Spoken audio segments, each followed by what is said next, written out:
Olá pessoal, sejam novamente bem-vindos ao TVC Channel News. Esse aqui é mais um vídeo em que eu vou apresentar para vocês um artigo científico. No caso de hoje, ele é do mesmo autor do artigo do vídeo anterior, que é o Gordon Hodgson. Eu procurei por esse trabalho justamente em função do vídeo anterior que eu falei sobre preconceito e burrice, né? Que eu queria saber os artigos que esse autor tinha lançado mais recentemente, então eu fiz uma busca em 2014. Eu vi que ele publicou bastante coisa em 2014. Tem até um artigo dele sobre videogame que eu achei muito bacana, mas eu não consegui baixar de jeito nenhum. Enfim, vários métodos eu tentei fazer o download daquele artigo, não consegui. Passei para vários colegas meus que também não conseguiram, então eu vou esperar um pouquinho, porque ele também é uma publicação de dezembro. E às vezes essas publicações, quando elas são muito recentes, é bem difícil você fazer o download delas sem ter que pagar, né, para a revista. Então eu vou esperar um pouquinho para ver se alguém upa em algum outro lugar, enfim. Mas que eu achei assim, muito bacana esse trabalho dele, merece um vídeo também à parte.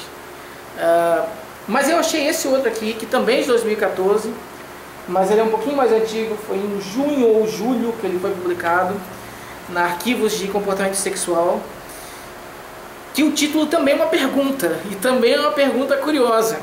Ele se pergunta, os Estados americanos, com uma população mais religiosa e conservadora, buscam mais conteúdo sexual no Google?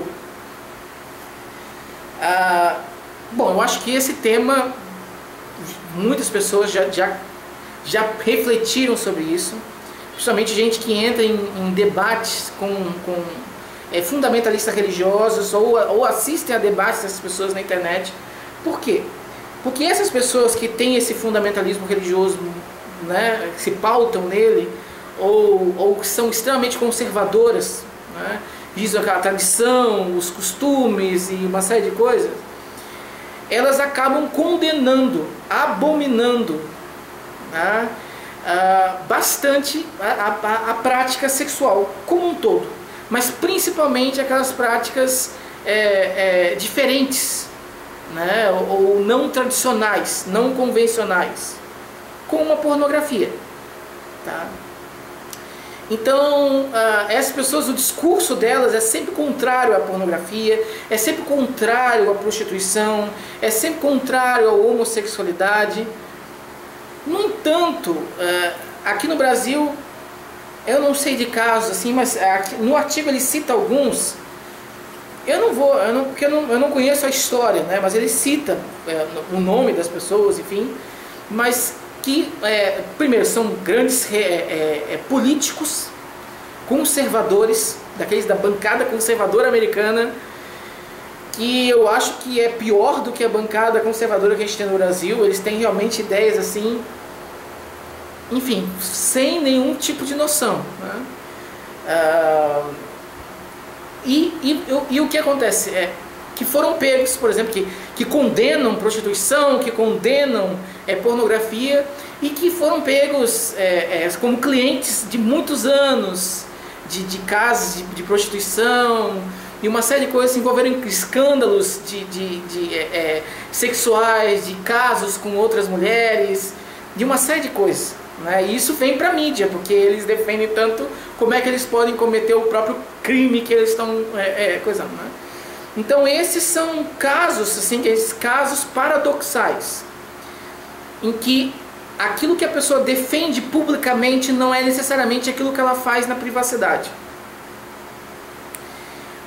E existe nesse caso da sexualidade uma coisa chamada hipótese da preocupação, que é o seguinte: é como se essas pessoas que condenam a sexualidade ou a expressão da sexualidade nas outras, elas estão tão preocupadas com essas outras pessoas, em conteúdo, e que elas vão atrás, que elas se sentem motivadas a buscar esse tipo de conteúdo.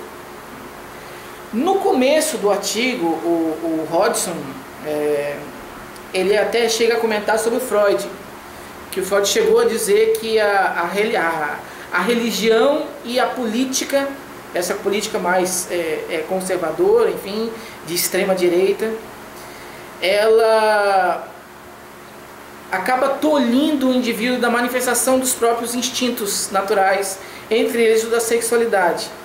E isso faz com que a pessoa alimente uma ideia, uma maior vontade de ir atrás daquilo que ela não consegue ter, por causa das pressões sociais. Bom, o Freud, eu já comentei isso em outros vídeos aqui. Ele não é de todo ruim. Quando eu critico a psicanálise, primeiro, as explicações psicanalíticas não fazem sentido diante das evidências que a gente tem hoje. Não é um id pressionado pela sociedade, não sei o que lá, e que daí vai manifestar, não é id, ego e superego. O nosso comportamento ele é produzido por milhares de mecanismos cognitivos, né? Que esses mecanismos vão responder aos estímulos. É uma lógica computacional que vai reger aquele comportamento. Não uma lógica de três coisas, vamos dizer assim. Então a hipótese, a explicação psicanalítica para as coisas, apesar de tanta gente falar assim, não, ele é complexo, na realidade é extremamente simplória para explicar o comportamento, né? E não é só por ela ser simples que ela está errada, é porque a simplicidade dela não vem atrelada a evidências, ok? Então é esse o erro. Só que é inegável que o Freud ele era uma pessoa inteligente, né? Na época dele, quando não tinha tecnologia para nada, ele conseguiu observar fenômenos, ele conseguiu observar condutas que as outras pessoas aparentemente não notavam. Então notavam e escreviam, né? Enfim, não publicavam aquilo, uma série de coisas. Então ele tinha esses insights sobre a realidade e ele acabava escrevendo. O problema dele é quando ele recorria para explicar, mas as descrições dos fenômenos ele acertou. Grande parte dos fenômenos que o Freud descreve, né, mecanismos de defesa, uma série de coisas, hoje em dia a gente tem comprovações disso, que não tem nada a ver com a explicação que ele dava para essa realidade. Então, da mesma forma, essa questão da associação entre uma sociedade repressora e a motivação das pessoas para buscar esses conteúdos que a sociedade acaba reprimindo, em determinadas situações, não em todas, tem a explicação com base na modulação dos nossos, aliás, na ação dos nossos milhares de módulos cognitivos, né? Então a gente tem que explicar a motivação intrínseca, a gente tem que explicar vários conceitos que são fundamentais para explicar esse tipo de comportamento. Então eu não vou entrar nesse tema, propriamente dito, mas só para explicar que na descrição, quando o Freud colocou essa questão do papel da aparente associação entre aquilo que o religioso defende ou aquilo que o conservador defende publicamente, não é necessariamente aquilo que ele faz na vida privada dele, faz sentido, só que a explicação para esse comportamento é diferente da que ele coloca. Então por isso que a teoria psicanalítica não está certa, ok? Bom, então basicamente os autores quiseram investigar isso de uma forma um pouco diferente, porque já existia um trabalho prévio que demonstrou que aqueles estados que tinham um maior índice de pessoas fundamentalistas religiosos, de pessoas conservadoras, com uma visão política conservadora, tendiam a recorrer a serviços sexuais na internet e a pagar por eles. Então eles viram os boletos emitidos para pagar por serviços de sites pornográficos. E viram que existe, né? Quanto maior essa religiosidade, quanto maior esse conservadorismo, mais pessoas buscam esse tipo de serviço. Só que primeiro, esse trabalho ele pegou só uma pequena população. Primeiro, que é uma população que pode pagar por esses serviços. E, enfim, né, a maioria dos serviços, a maioria da pornografia, né, é vista de graça na internet. Na verdade, a gente vê filmes, a gente vê um monte de coisa de graça na internet. E a pornografia é uma dessas coisas. Então, esse tipo de material, ele é muito... Se você pudesse fazer uma pesquisa que verificasse as pessoas que estão buscando isso gratuitamente, você teria uma população mais significativa. E foi isso que esse trabalho fez. Esse trabalho ele recorreu ao Google Trends, que é uma ferramenta, é uma base de dados do Google, que oferece, dá a entender, pelo que eles escrevem aqui, para os pesquisadores, enfim, eu não sei se é uma coisa tão pública assim, né? Mas você vê, final de ano, principalmente nessa época de final de ano, você vê a Google lançando quais foram os 10 termos mais pesquisados, quais foram os, né? Então, mas o Google tem esse tipo de rastreio, esse tipo de controle, e que ele cede de algumas, através de algum procedimento. E esses autores eles foram atrás desse material. Então eles analisaram os índices de buscas, né, em 2011 e 2012, aliás, 2012 e 2013, por alguns termos. Quais foram esses termos? Eu até anotei aqui para explicar para vocês. Foram 7 termos, aliás, foram 2011 e 2012 mesmo.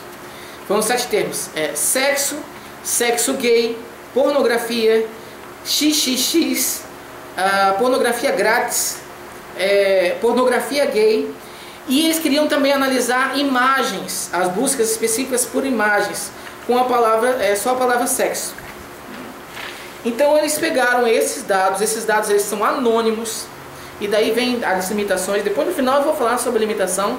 Então não saiam tirando conclusões com base no que eu estou falando até esse momento, tá? Porque talvez não seja bem assim como vocês possam estar pensando que esse artigo vai concluir. Mas deixe chegar até o final. No final eu vou colocar algumas limitações e algumas sugestões até para melhoria que ele coloca, e algumas coisas que eu acabei pensando. Mas esses dados eles são anônimos. Então não tinha identificação nenhuma de ninguém, né? Não sei se a Google tem, mas ela não fornece esse tipo de identificação para as pessoas que vêm. Então eles pegaram de 50 estados americanos e compararam com dados demográficos já analisados daqueles estados. Por exemplo, tem uma pesquisa que foi feita com relação à religiosidade, foi feita por telefone. Então pegaram uma amostra imensa de todos os Estados Unidos, de todos esses 50 estados, para ver qual o nível de religiosidade de cada um desses estados. Tem outras pesquisas que analisaram qual o nível socioeconômico, o nível de educação, o nível de conservadorismo político, né? Então tudo isso ele pegou e ele comparou essas variáveis, ele comparou esses resultados. E qual foi o resultado dessa investigação em si, né?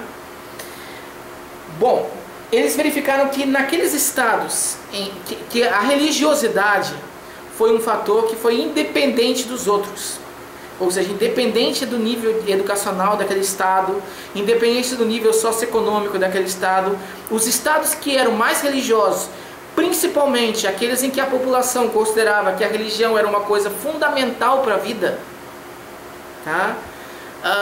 Esses estados eram aqueles que tinham maior maior frequência de busca por termos de pornografia no Google, tá? Então era aquela busca lá por textos, por coisas assim, por vídeos, enfim.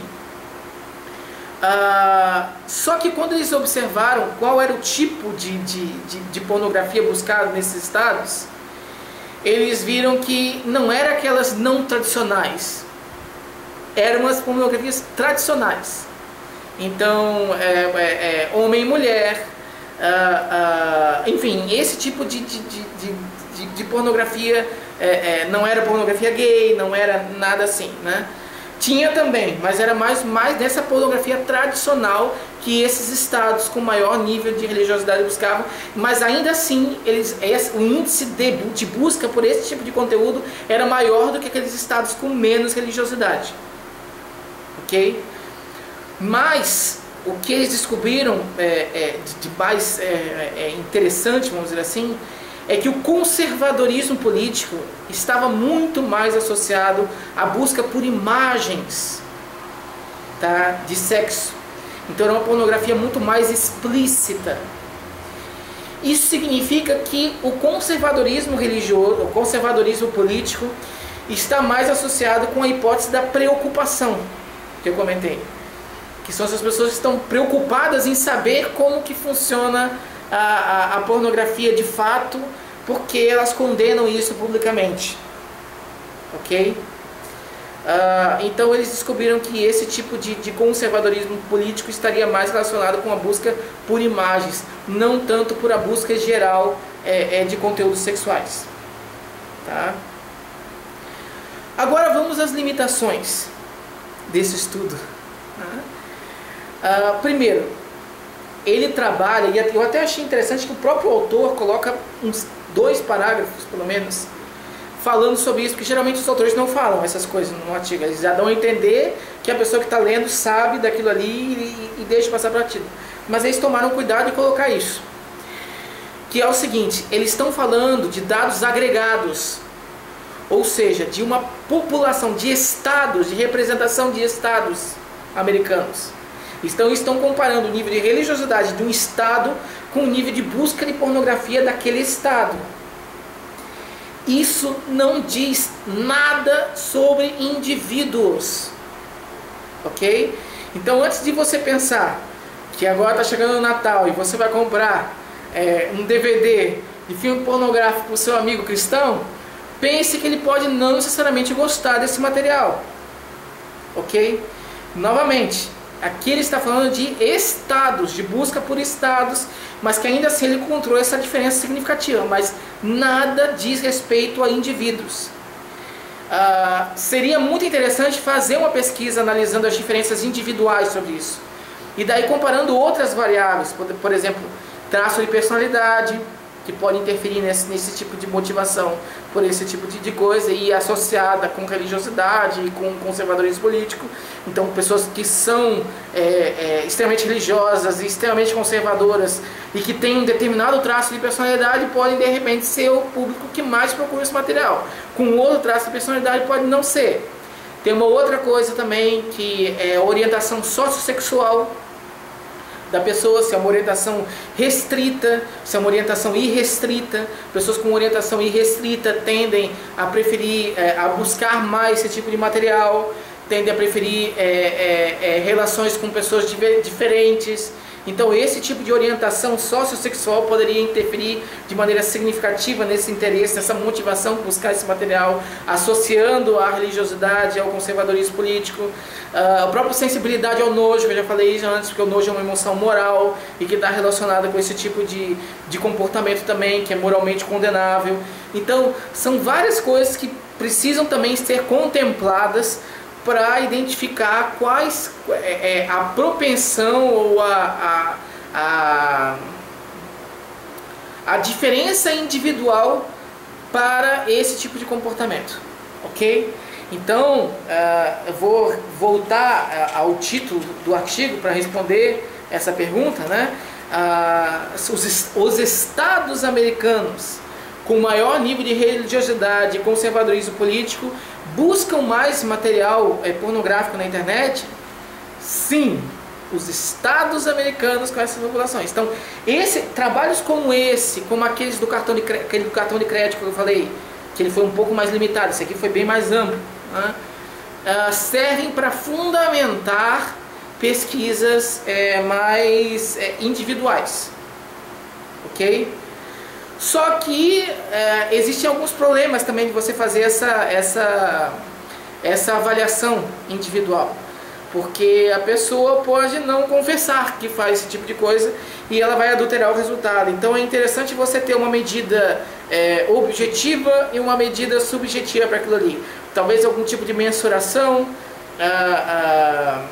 Tem formas de você avaliar a resposta fisiológica do indivíduo a determinadas imagens e não sei o que, né? Então, com o autorrelato. E daí você consegue ter um tipo de resultado mais fidedigno, menos enviesado pela própria, aquilo que a gente chama de desejabilidade social, né? Que a pessoa vai responder o que ela acha que o pesquisador ou que a sociedade vai aceitar, né? E esse tipo de coisa ele acaba enviesando bastante as pesquisas na área, ok? Então, mas foi muito interessante esse artigo, diferente, né? Utilizou uma metodologia diferente. tem essas limitações, que ele não consegue dizer ele não consegue dizer nada, na verdade, sobre indivíduos, mas ele mostra que existe uma probabilidade de ter uma associação individual entre essas coisas. Mas isso ainda precisa ser estudado à parte. Ok? Então, cuidado para não sair por aí condenando de alguma forma a pessoa que é religiosa ou que é conservadora política de, na privacidade do seu lar, buscar determinados conteúdos na internet, porque não necessariamente é assim. Certo? Então era isso, gente. Muito obrigado novamente.